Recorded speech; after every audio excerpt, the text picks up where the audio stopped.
Oh, here they come. Oh, good evening, Jeff. Come in, come in. How are you? All right. How are you, Arnold? Oh, pretty fair, pretty fair. You're not any better. Oh, still the same we were yesterday. What's they're there, aren't they? That's life, isn't it? I sometimes think the sooner it's all over, the better. Bloody awful business life, the old thing. Hang it up here, shall I? Farm not doing so well, then? 4 ducks, 13 chickens. Correction, 12 chickens. Bloody fox got in again last night. A solitary cow, 6 newborn unwanted kittens, and 1 old, nearly blind 17-year-old incontinent collie does not constitute a farm, Arnold, by no stretch of the imagination. Here, I brought you some eggs. Oh, thank you. That is kind. Mother loves a nice egg. Well, at least they're still laying, ones that are left. Don't know for how much longer. Our chicken shed's like something out of an Agatha Christie novel. All eyeing each other up, wondering who's going to be next. That's not suggested, really. She could write it. Probably already has. Oh, it's bitter out there. Going to be a storm later. Dogs jammed her arse under the Arga. Usually means a storm. Well, Am I first? so far, yes. Listen, thank you for these. That really is very kind. Well, I can't eat them all. I'm Paul's allergic, so there you go. Either eat them or earn a bloody town hall. Either way. Oh, how is Polly? She's fine. Usual bouncy self. Drives me up walls some days, but you have to love her. Oh, excuse me. Well, still stuck with that bloody awful man, then? Yes. Still stuck with that bloody awful woman, then? At least she doesn't beat me. Neither does Jeff. Oh, you wouldn't understand anyway. What precisely wouldn't I understand? You wouldn't understand the pressure they're under sometimes. Men. You wouldn't understand that, would you? I understand enough not to share my life with the buggers. I've more sense than that. What could you? Possibly no. Possibly. He did have a colourful turn of phrase. Nothing I hadn't used myself, mind you. But what he said made good sense. Be honest. We do tend to spend a lot of our time simply talking about writing, don't we? Rather than actually getting down and doing it. He was quite right. Well, I do, certainly, as you know full well. I get nervous, terrified, but, well, it's like taking exercise. Ideally, we ought to do it every day. There's a danger you can overwrite. Possibly. Hardly applies to either of us, though, does it? Anyway, Grace, he certainly got you going again, didn't he? Don't knock the man. Assure you, nothing he said, absolutely nothing. Look, I'm not saying we should publish everything. We should be so lucky. But the secret is to keep writing. That's all he was saying. Or, alternatively, give it up completely and go and play golf. Well, if you're not enjoying it, and I'm certainly not at present, well, it's torment.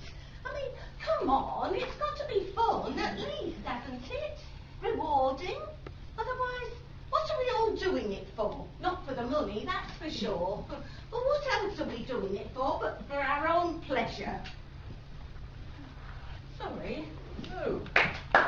Very well said, Jeff. I hope you were listening to yourself. Very good advice. Well. Oh, thank you, dear. Thank you. Oh, yum, yum. Yes, please.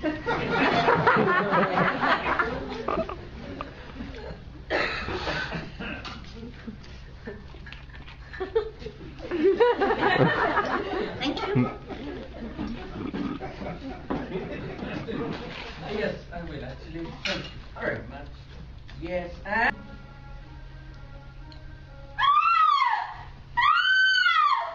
Good gracious! For a brief moment following the distraught girl's piercing scream, there reigned a deathly silence. The entire household was now assembled in the hall, summoned by the commotion. We stood motionless, uncertain as to whom should make the first move.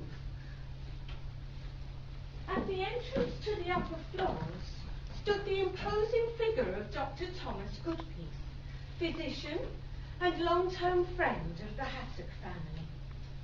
And there, lounging in the front doorway, the nephew Dudley Carstairs, that familiar half-smile, half-sneer, playing on his thin lips. And finally I, Elizabeth Norris, spinster, recently employed by Exeter as tutor to Miss Ilsa, their adopted ward.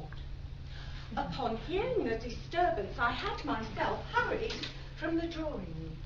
The sight that confronted me was indeed alarming. Dear, kindly Mr. Hassock stood confused, bewilderment furrowing his customarily benign features, menaced as he was by the very child he had adopted as his own when she was but a few hours old. That same girl he had rescued from the cold grey prison of an orphanage and welcomed into the warmth and colour of his own home. As for Ilsa, the long kitchen knife still in her hand, she too seemed uncertain now, staring about her as if unsure of her surroundings or of how she had even come to be there. Thus we stood for those endless seconds before Dr. Goodpeace finally broke the silence. But I did not go back to the drawing room. Rather, I made to leave, but instead drew back into the shadows, anxious to learn more of these events. Forgive me. At the sight of this heartbreaking spectacle, my first thought was to rush forward and clasp the poor girl and comfort her.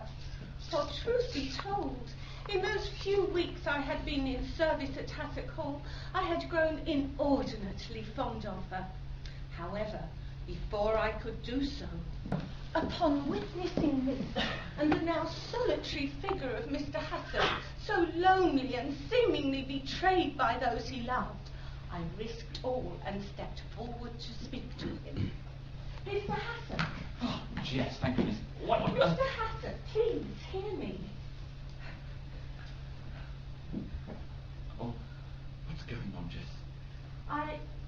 In the space of these few short weeks that I have been at Hassock Hall, I have grown close enough to your niece to become privy to many of her inmost thoughts